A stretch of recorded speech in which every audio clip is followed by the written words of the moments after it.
toutes vos décisions sont rattachées à des valeurs. Ce qui veut dire que si vous appréciez les décisions d'une personne, il y a fort à parier que vous appréciez ses valeurs. Quand vous êtes engagé dans un projet, quand vous êtes dans un projet que vous avez choisi vous-même, évidemment, pas dans un projet qui a été imposé, la première des choses, c'est pour quelle raison je m'engage dans ce projet. Le fameux why, le fameux pourquoi. Et ce pourquoi, dont vous avez forcément entendu parler, eh bien, en fait, finalement, derrière ce pourquoi, il y a des valeurs. Quelles sont les valeurs que vous avez choisies? Quelles sont les valeurs qui sont importantes pour vous dans ce projet? De quelle façon vous allez nourrir vos valeurs dans ce projet? Vous comprenez? Si par exemple, je décide de faire de l'aide humanitaire, dans mes valeurs d'homme et d'entrepreneur, de leader, je veux inspirer les autres, je veux nourrir les autres. Ma valeur, c'est de partager avec les autres. Ah, je suis dans ce projet humanitaire, ça a du sens pour moi. Ça a du sens. Je connais mon pourquoi, je connais mes valeurs. Et je voudrais simplement vous préciser très rapidement que, à l'origine de toute décision, il y a une ou plusieurs valeurs rattachées. Toutes vos décisions sont rattachées à des valeurs. Ce qui veut dire que si vous appréciez les décisions d'une personne, il y a fort à parier que vous appréciez ces valeurs. Et vice-versa, si vous appréciez les valeurs d'une personne, vous appréciez ses décisions.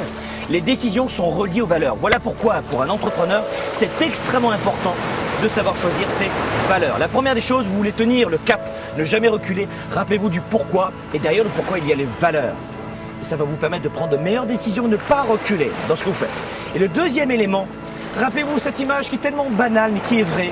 Un éléphant, ça se mange une bouchée à la fois. Allez-y par étapes.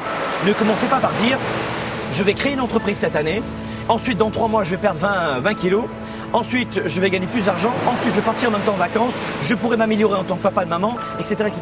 Non, non, wow. Allez-y doucement, allez-y doucement. Un éléphant, ça se mange une bouchée à la fois. Le deuxième conseil que je vous donne pour ne pas reculer, pour ne pas vous démotiver, pour ne pas lâcher le cap, allez-y tout doucement. Prenez de petites actions, voici la deuxième astuce, prenez de petites actions, de petites résolutions. Et peu à peu, vous rajoutez chaque jour une démarche. Vous rajoutez une difficulté. Vous avancez. Les plus grands voyages commencent par le premier pas. Donc rappelez-vous votre pourquoi en numéro 1 avec vos valeurs. Pourquoi vous êtes dans un projet et vos valeurs. Et le deuxième élément, allez-y petit à petit. Une petite décision maintenue sur une longue période amène à une destination complètement différente. Un peu comme un avion. Comme un avion, si vous partez par exemple de Paris et que vous allez à Montréal, si vous changez de cap ne serait-ce que de 2 degrés, que de 3 degrés, vous allez arriver ici aux Antilles, au lieu d'arriver à Montréal par exemple. Juste 2 degrés et ça change absolument tout. Donc pensez à cela. Numéro 1, les valeurs. Et numéro 2, de petites actions. Parce que de petites actions maintenues sur la durée, 2 degrés, 3 degrés seulement sur 5000 km vous amènent à une autre destination.